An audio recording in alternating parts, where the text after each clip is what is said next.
Hello everyone. आज मैं आप लोगों के साथ इंडियन कल्चर की एक बहुत ही इंस्पिरेशनल और टाइमलेस स्टोरी शेयर करने जा रहा हूं। राजा हरिश्चंद्र की कहानी। सच्चाई और ईमानदारी की ये कहानी पीढ़ी दर पीढ़ी चली आ रही है और आज भी हमें इंस्पायर करती है। राजा हरिश्चंद्र सूर्यवंशी डायनेस्टी के एक लेजेंडरी राजा थे जो सच्चाई और ईमानदारी के लिए जाने जाते थे। उन्हें धार्मिकता की मिसाल माना जाता है। कहते हैं कि उनका युग त्रेता युग था और वो अयोध्या के राजा थे। राजा सत्यव्रत के बेटे हरिश्चंद्र ने सच्चाई के लिए बहुत सी मुश्किलों का सामना किया। हरिश्चंद्र हमेशा अपनी बात रखने के लिए फेमस थे। उनकी सच्चाई की ख्याति दूर दूर तक फैली, ऋषि विश्वामित्र के कानों तक भी पहुंची। विश्वामित्र ने राजा की ईमानदारी की परीक्षा लेने का फैसला किया। जब हरिश्चंद्र कोई वादा करते थे तो उसे पूरा करते थे, चाहे कितनी भी बड़ी कीमत क्यों न चुकानी पड़े। उनकी लगन ऐसी थी कि उन्होंने अपना वचन निभाने के लिए खुद को भी बेच दिया। अब उनकी फैमिली के बारे में बात करते हैं। हरिश्चंद्र की पत्नी तारामती और उनका बेटा रोहिताश्व भी बहुत धार्मिक थे। एक रात विश्वामित्र के प्रभाव में हरिश्चंद्र ने सपना देखा कि उन्होंने अपना पूरा राज्य ऋषि को दान कर दिया है। अगले ही दिन जब विश्वामित्र आए तो हरिश्चंद्र ने अपनी बात रखी और अपना राज्य उन्हें सौंप दिया। लेकिन विश्वामित्र यहीं नहीं रुके।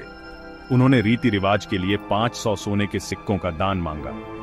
हरिश्चंद्र अपना राज्य और खजाना पहले ही दे चुके थे, इसलिए उन्होंने सोने के सिक्के इकट्ठा करने के लिए अपनी पत्नी और बेटे को बेच दिया। लेकिन फिर भी पैसे कम पड़ गए। त्याग की आखिरी सीढ़ी पर हरिश्चंद्र ने खुद को बेच दिया और ऋषि की मांग पूरी की। हरिश्चंद्र एक श्मशान घाट में काम करने लगे।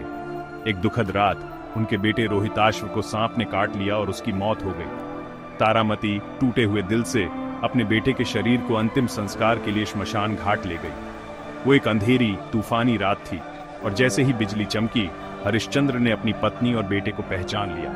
उनका दिल दुखा लेकिन वो डटे रहे। हरिश्चंद्र ने तारामती से कहा कि इस मुश्किल घड़ी में भी उन्हें सच का पालन करना चाहिए।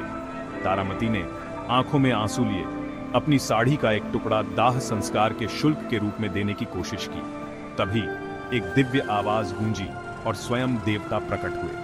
उन्होंने सच्चाई और कर्तव्य के प्रति अटूट समर्पण के लिए हरिश्चंद्र की प्रशंसा की। देवताओं ने रोहिताश्व को जीवित कर दिया और हरिश्चंद्र का राज्य वापस कर दिया। हरिश्चंद्र की कहानी सच्चाई और धार्मिकता की शक्ति का एक अमर उदाहरण है। आज भी उनका नाम श्रद्धा और सम्मान के साथ याद किया जाता है। तो ये थी राजा हरिश्चंद्र की अद्भुत कहानी, अटूट ईमानदारी की एक कहानी जो हमें सच्चाई और सम्मान के साथ जीने के लिए प्रेरित करती रहती है। देखने के लिए धन्यवाद। अगर आपको ये वीडियो पसंद आया हो तो लाइक, शेयर और सब्सक्राइब करना ना भूलें और भी इंस्पायरिंग स्टोरीज के लिए। अगली बार तक इंस्पायर्ड रहें और पॉजिटिविटी फैलाते रहें। बाय।